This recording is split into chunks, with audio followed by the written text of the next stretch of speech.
గుంపు మేస్త్రిని. చాలా మంది అవహేళన చేస్తారు. నేనేమనుకోను, నేను గుంపు మేస్త్రిని. ఈ గుంపు అంతా నాది, గుంపుకు నేను మేస్త్రి. ఈ గుంపు అంతా నాది, ఈ గుంపు నాది. ఆయన రేవంత్ రెడ్డి గారు గుంపు మేస్త్రి అంటే అర్థం ఉంటుంది. మేస్త్రి అంటే 4 కాలాల్లో 4 ఏళ్ళలో 40 రోజులో 4 ఏళ్ళలో 40 ఏళ్ళలో మేస్త్రి వర్క్ నేర్చుకుంటారా అంటే అసిస్టెంట్ పని చేస్తుంటూ తాపబెట్టే మట్టి మోసే కాంచి మొదలు పెడితే తర్వాత ఆ కొలమానం పట్టుకొని నిర్ణయాలు చేసేంత వరకు మరి సమతుల్యంగా ఇల్లు కట్టేంత వరకు ఆ నైపుణ్యం వచ్చినప్పుడే మేస్త్రి అంటారు ఆయనని. వర్కరు వేరు, మేస్త్రి వేరు. మేస్త్రి వ్యవహారికంగా ఆయన దగ్గర పనిచేసే వాళ్ళం ఉన్నప్పుడు గుంపు మేస్త్రి అంటారు. మీరు ఏ అనుభవం లేదు, ఒక మంత్రి కాలేదు, సరిగ్గా గెలిచి ఏ శాఖ కమిషన్ కూడా చేయలేదు, పాలన తెలవదు, మీరేమీ అడ్మినిస్ట్రేషన్ చదివినటువంటి మేధావి వర్గం చదివినటువంటి చదువులు చదివి రాలేదు, పోనీ వాళ్ళ దగ్గర చేసినటువంటి లేదు, అనుభవం లేదు పాలన తీరు విషయంలో. మీకేమైనా ఇన్ఫర్మేషన్ యాక్ట్ ప్రకారం కాగితం పెట్టాలి, డేటా వేయాలి, వాటిని ప్రశ్నించాలి, వాళ్ళని ప్రశ్నించాలి, తర్వాత రాజీ పడాలి. ఇవే కదా మీ సూత్రాలు, అంతకు మించిన అనుభవం ఏం లేదు కదా. అయితే ఈ మేస్త్రి అంటే ఊరికేం కాదు, బాత్రూంలు మరుగుదొడ్లు కట్టాలన్నా కూడా మేస్త్రి పని వర్క్ వచ్చినవన్నే పిలుస్తారు, వాళ్ళకే ఒప్పచెప్తారు. గుంపు ఉండగానే గుంపు మేస్త్రి అవరు. 10 మంది ఉన్న దగ్గర పోయి ఫోటో దిగి నా వెనక మంది ఉన్నారని జనాలు చెప్తూ ఉంటారు. కొంతమంది చార్మినార్ దగ్గర దిగి ఫోటో నా చార్మినార్ నాదే అని చెప్పినట్టుగా నేను నాదే ఓనర్ అన్న నేనే ఓనర్ అంటే ఫీలింగ్లోకి వెళ్తే అది కాదు గుంపు మేస్త్రి. వీళ్ళంతా కాదు, నువ్వు అవునన్నా కాదన్నా ఈ సమాజం అంతా మీ వెనకే ఉంది, నేను కూడా మీ వెనకే ఉన్నాను, మీరు నా నాయకుడు.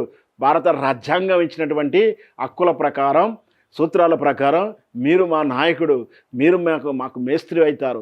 మేస్త్రి పదానికి అర్థం వేరుంది, మీరు ఉపయోగించిన సందర్భం వేరుంది, మీరు ఆ కోడ్ చేసుకున్నటువంటి ఆ పదాన్ని ఓన్ చేసుకున్న సందర్భం వేరు. మీకు అనుభవం లేదు కదా అంటే నేను ఒక మేస్త్రి అన్నారు. అనుభవం ఉంటేనే మేస్త్రి అవుతారు, అనుభవం లేకపోతే కూలి అవుతారు. ఇది కదా తెలుసుకోవాల్సింది. అవగాహన లోపం ఇది, అర్థం తెలియక మాట్లాడారు. గుంపుకు మేస్త్రి ఉంటారు అంటే ఎంతమందికి ఉన్న ఒక గుంపు నుంచి ఒక నాయకుడు ఉంటాడు, అంత మాత్రాన ఆయనను మేస్త్రి అనరు. ఆ మేస్త్రికి అర్థం అది కాదు. మేస్త్రి అంటే నైపుణ్యం గలవాడు, వర్క్ వచ్చినటువంటి వ్యక్తిని తన కింద నలుగురు పెట్టుకుని పనిచేసేవారిని 4 రకాల పనుల్లో నిష్ణాతుష్టులైన వారిని మేస్త్రి అంటారు. అంటే ఒక ఇల్లు కట్టాలన్నా ఒక రూమ్ కట్టాలంటే వాటర్ కిందికి వెళ్ళాలి, డ్రైనేజ్కి ఎట్లా వెళ్తుంది, కిందికి కాలువకి ఎట్లా వెళ్తుందో, గాలి ఎట్లా వస్తుందో, గోడలు ఎట్లా సమతుల్యంగా నిలబడతాయో, పిల్లర్ ఎక్కడ రావాలి పిల్లర్ ఎక్కడ రాకూడదో, కరెంటు ఇన్నర్ లైన్ పైపులు ఎట్లా వెళ్ళాలో, ఇవన్నీ వాస్తు ప్రకారం ఎటువైపు ఉండాలి, ఎటు వంపు ఉండాలి, ఎటు తేలిక ఉండాలి, వేసిన బండలు వంపుకు ఉన్నాయా లేవా, ఇవన్నీ కూడా ఏటికాటికి లెక్కలు ఎక్కాలు ఉంటాయి. అవన్నీ తెలిసిన వాడు మేస్త్రి అవుతాడు. ఊరికనే 4 మనిషిని పట్టుకొని నాకు పని వచ్చేసిందంటే బ్రోకరేజ్ పనులు అంటారు వాటిని, అంటే కన్సల్టెన్సీ పనులు. వానికి ఏం తెలియదు, నేను సాఫ్ట్వేర్ ఉద్యోగం ఇప్పిస్తా అంటాడు. ఆ సాఫ్ట్వేర్లో ఏం పని చేస్తాడో ఎట్లా చెప్తే తెలియదు, కానీ ఆ కంపెనీతో డీల్ కుదుర్చుకుంటాడు, 4 పని చేసుకుంటాడు, 4 తీసుకుని ఆయన ఎండార్ చేస్తారు. ఒక రెంట్ కన్సల్టెంట్స్ ఉంటాడు, బ్రోకరు. రెంట్ కన్సల్టెంట్ ఏం చేస్తారు, వాడి ఇల్లే కాదు, వాని ముచ్చటే కాదు, వాడు కట్టలేదు, వానికి ఇల్లు వాల్యూ కూడా తెలియదు. ఏమైనా ఎక్కడో టూలెట్ బోర్డు ఉంటుంది, ఆ టూలెట్ బోర్డు తీసుకొచ్చి మనకు చూపిస్తాడు, లేదంటే వీనికి ఇన్ఫర్మేషన్ ఉంటుంది మనకు చూపిస్తారు. అంటే పని ఎండార్స్మెంట్ చేస్తుంటారు, పని ట్రాన్స్ఫర్ చేస్తుంటారు, పని కన్సల్టెంట్ చేస్తుంటారు. అంత మాత్రాన వాళ్ళు నైపుణ్యులు అంటామా? మేస్త్రి అంటే నైపుణ్యం ఉండాలి. అది కదా మేము అడిగింది, అది కదా ఒప్పుకోవాల్సింది, అది కదా ఆనాడు మీరు జర్నలిస్ట్ అడిగింది, మీరు మేస్త్రి ఎట్లా అంటారని. అది వదిలేసి గుంపును పెట్టేసుకొని గుంపు మేస్త్రి అంటున్నామంటే సమతుల్యమైన అర్థం కాదు అది. మిమ్మల్ని మేము గౌరవిస్తాం, భారత రాజ్యాంగం ప్రకారం మా ముఖ్యమంత్రి కాబట్టి మీరు గుంపు మేస్త్రి అనుకుంటారో మీరు ఏమనుకుంటారో, మీరు మీ మీద వస్తున్న ట్రోలింగ్కి అర్థం అది. కానీ ఇది కాదు మీరు చెప్పింది, ఇది కాదు అర్థాన్ని వాళ్ళు ఎక్స్పెక్ట్ చేసింది. గడిచిన 24 గంటల్లో మనం చూసినటువంటి వార్తలు, మనం చదివిన వార్తలు, సోషల్ మీడియాలో వైరల్ అవుతున్న వార్తలు, నలుగురు కూర్చొని మాట్లాడుకునేటువంటి రచ్చబండ వార్తలు, ఇవన్నిటి కూడా ప్రజల్లో ఎంతవరకు ఉపయోగపడుతున్నాయి, వాటిలో వాస్తవాలు ఏంటి, మెయిన్ స్ట్రీమ్ మీడియా వదిలేసిన వార్తలు ఏమిటి, ప్రజల కోణంలో ఉపయోగపడేటువంటి వార్తలను నిగ్గు తెలిచేటువంటి కార్యక్రమమే ఈ న్యూస్ ఎనాలసిస్ ప్రోగ్రాం. చూస్తూనే ఉండండి న్యూస్ ఎనాలసిస్. ఇది కేవలం ఎనాలసిసే కాదు, న్యూస్ పోస్ట్ మార్టం కూడా. ఇకపోతే ఈరోజు ప్రధాన వార్తల్లో అంశాలు ఏంటంటే ముఖ్యంగా 2 మన తెలంగాణకు సంబంధించినటువంటి వార్తలు. ఒకటి, మళ్ళీ రాజీనామాల సవాలు విసిరింది బీఆర్ఎస్ పార్టీ. రాజీనామాలకు కొత్త ఏం కాదు బీఆర్ఎస్ పార్టీకి. ఆత్మగౌరవం విషయంలో కానీ, తెలంగాణ వాదం విషయంలో కానీ, తెలంగాణ హక్కుల విషయంలో కానీ, తెలంగాణ ప్రయోజనాల విషయంలో కానీ పదవులు ప్రాణయంగా రాజీనామాలు చేసేసి వదులుకొని మళ్ళీ ప్రజామాదం పొందినటువంటి బీఆర్ఎస్ ఎత్తుగడలవి. మళ్ళీ ఆ వాదానికి, ఆ ప్రయోజనాలకి, తెలంగాణకు, తెలంగాణ హక్కుల కోసం మరొక్కసారి బీఆర్ఎస్ పార్టీ రాజీనామా సవాలు విసిరింది.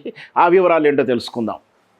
ఆ తర్వాత ఇంకొక సర్వే సంస్థ చెప్తా ఉంది, ఈ రెండున్నర అంటే సగం పీరియడ్ అయిపోయింది కదా, మరి ప్రోగ్రెస్ కార్డ్ ఎలా ఉంది, రాబోయేటువంటి ఎన్నికలు అవి విధంగా ప్రభావితం చేయబోతాయి అని సర్వే చేస్తే ఆశ్చర్యకరమైనటువంటి విషయాలు. గొగురుపాడు అంటే గాంధీ భవన్లో భయాందోళన జరిగేటువంటి రిపోర్ట్స్ వచ్చినట్టుగా ఆ సంస్థ వెల్లడి చేసినటువంటి రిపోర్ట్స్ తెలుస్తూ ఉంది. అలాగే సోషల్ మీడియాలో ఇక అలాగూ కొన్ని వార్తలు ఉన్నాయి. గుంపు మేస్త్రి అని రేవంత్ రెడ్డి గారు తనకు తానుగా ఎందుకు గుంపు మేస్త్రి కాను నేనంటూ కూడా దాన్ని తన మీద ఉన్న విమర్శని పాజిటివ్గా మలుచుకున్న వేయడం ఒకటి చూసాం.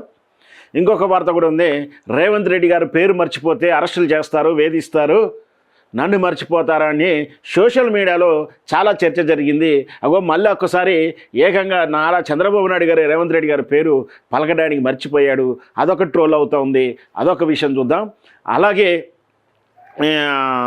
ఇంకొక వార్త, ఎవరైనా గుడివాడ అమర్నాథ్ గారికి కూడా ఒక వ్యాఖ్యలు చేశాడు, ఆ వార్తను చూద్దాం. ఇంకొకటి మొగలయ్య, మన అందరి తెలిసే కిన్నెర వాయిద్యకారుడు మొగలయ్య ఒక వినతి పత్రం ఇచ్చాడు తన సమస్యను పరిష్కరించుకోవడానికి. మరి ప్రజలకు సమస్య వస్తే ఎవరి దగ్గరికి వెళ్ళారండి? పాలకుల దగ్గరికి, అధికారుల దగ్గరికి వెళ్ళారు. కానీ అక్కడ పడవట్లేదు అని చెప్పేసి ఆపద్బాంధవుడవు, దీనబాంధువు నువ్వే అంటూ కేటీఆర్ దగ్గరికి వెళ్ళినటువంటి ఒక వార్త ఒకటి చూస్తూ ఉన్నాం.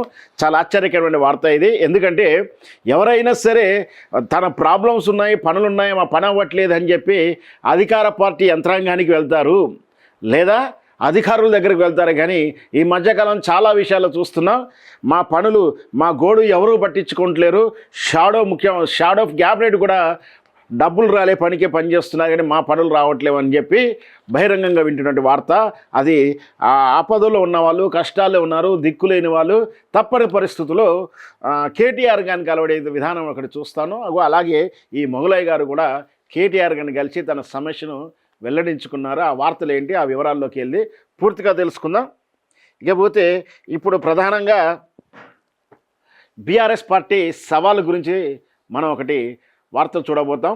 అది ఏంటి, అసలు బీఆర్ఎస్ పార్టీ ఎందుకు సవాలు విసురుతుంది? మళ్ళీ రాజీనామాలు, దమ్ముంటే రాజీనామాలు చేయండి, ఎన్నికలకు పోదాం అంటున్నారు. మరి ఆ దమ్ముందా లేదా ఆ పాలకులకు?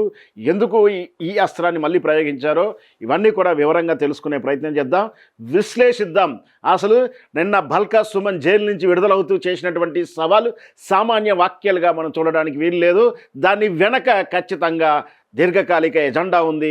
అది కేవలం తెలంగాణ ప్రయోజనాలు, తెలంగాణ హక్కుల కోసం బీఆర్ఎస్ కమిట్మెంట్తో ఉంది. ఆ కమిట్మెంట్ వెనక ప్రజలుంటారని చెప్పేసి నిరూపించడానికి మరొకసారి రాజీనామాల పర్వాన్ని ఎత్తుకున్నారు. అసలు ఈ బీఆర్ఎస్ పార్టీ రాజీనామాలు చేయడం అనేది కొత్త ఏం కాదు, వాళ్ళకు భయం కూడా లేదు. తృణప్రాయంగా పదవులను త్యాగించినటువంటి చరిత్ర బీఆర్ఎస్ పార్టీ అంతగతంలో టీఆర్ఎస్ పార్టీకి ఉంది. అసలు అప్పుడు ఎలాంటి ఫలితాలు వచ్చాయి, ఎన్నిసార్లు అవి సక్సెస్ అయ్యాయి? ఇప్పుడు సవాలు విసిరితే మరి గాంధీ భవన్ భూకంపం వచ్చాడు ఊగిపోతూ ఉందట. దాంతోపాటు అమరావతిలో కూడా షేక్ వచ్చే అవకాశాలు కనిపిస్తూ ఉన్నాయి. అవేంటో వివరాలు తెలుసుకునే ప్రయత్నం చేద్దాం.